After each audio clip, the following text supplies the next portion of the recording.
Hello everyone, welcome back to the channel. So we are in the unit property in governance, and for today's lecture we'll be looking on to the philosophical basis of governance and probity, which again brings in an important topic.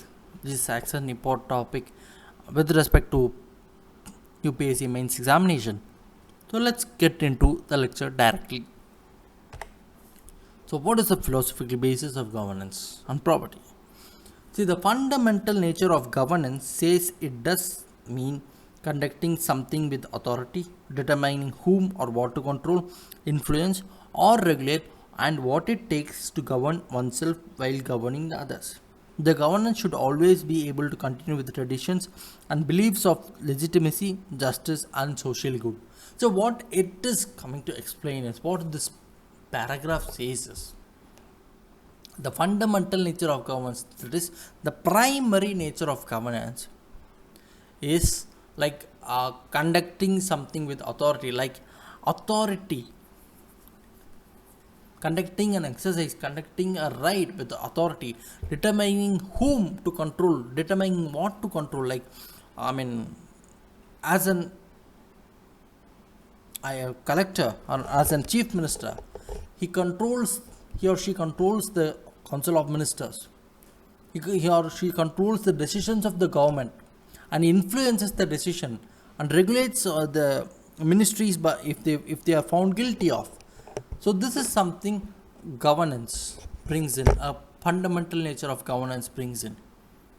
See, the governance should always be able to continue with traditions and beliefs of proper legitimacy in the sense proper actions, justice, and social good.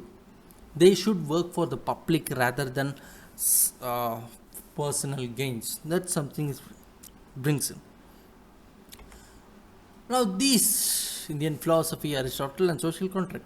See, in the Indian philosophy, Ramayana, Mahabharata, Bhagavad Gita, Buddha Charita, Arthashastra, Panchatantra, Manusmriti, etc. These all have emphasized the relevance of ethics in administration and governance. So, this shows that the philosophy of governance or relevance of ethics in administration and governance is way back in time in the Indian scenario. So, and it shows why it is important to be followed till day. Aristotle. So he brought philosophy and politics closer. Like he coined the term ethics and argued that ethics and politics are two separate bodies but closely related to fields of study. Like ethics examines the good of an individual, while politics is concerned with the good on city state, so good of a country or good of a state. So that shows Aristotle brought in that. If an individual who is a leader, who is a minister is good, eventually his policies, his politics will also be good. So that's what Aristotle brought into. Next, on a social contract. The social contract arguments typically posit that individuals have consented, either explicitly or tacitly, to surrender some of their freedoms and submit to the authority in exchange of protection of remaining rights and maintenance of social order. The trust placed on authority forms the basis of property. Here, few people have voluntarily agreed or consented to surrender some of their freedoms and submit to the authority. Like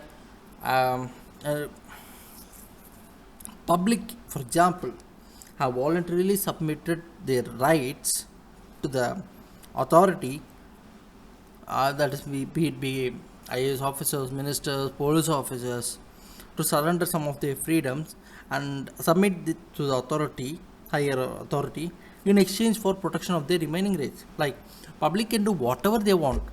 Okay, a public person, if there's no proper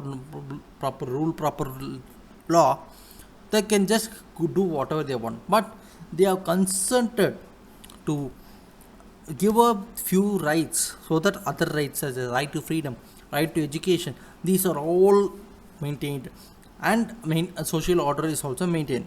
This shows that the trust placed on the authority, which forms the basis of probity. Now let's look into the measures of ensuring property in governance. Moral education.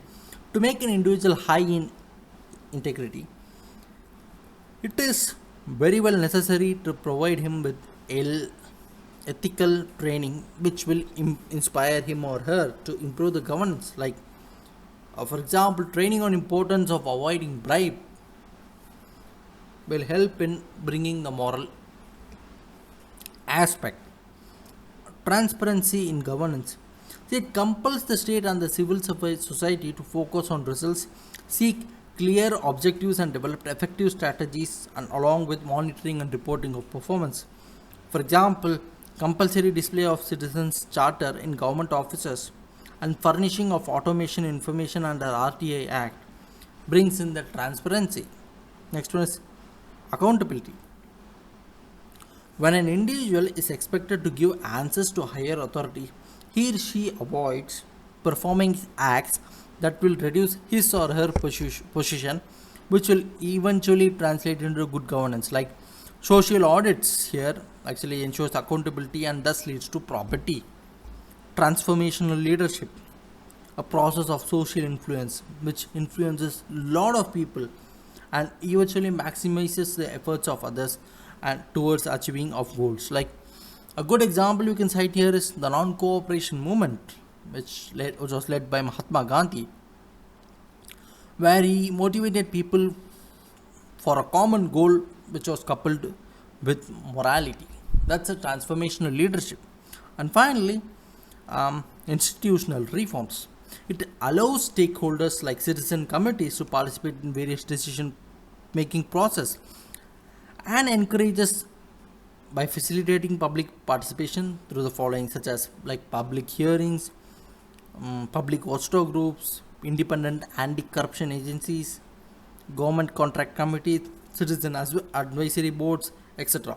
These are all certain measures which ensures probity in governance. Now, what are the different measures taken by Government of India to ensure that probity in governance? Prevention of Corruption Act of 1988, like it defines a public servant and crimes which come within corruption bribe. Amendments was done in 2018 and also included the act of offering gifts, bribes to the public servants as punishable offences. Right to Information Act of 2005, like it helps the cause of probity in governance through citizen activism, as the second IARC considers RTI as the master key to good governance. Whistleblowers Protection Act of 2014.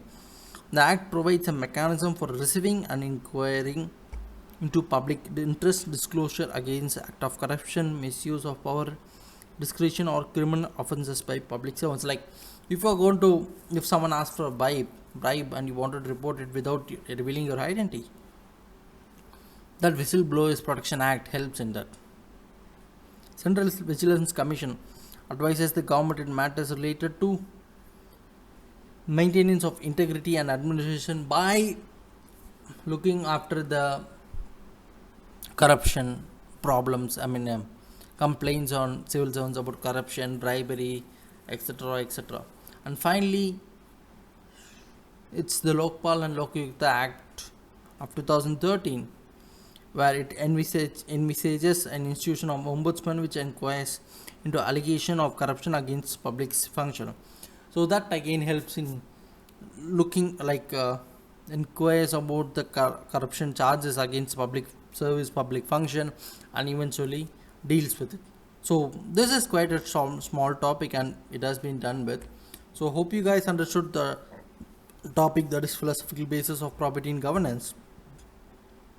Do watch, subscribe to the channel, guys. We'll continue with the next lecture soon. Thank you.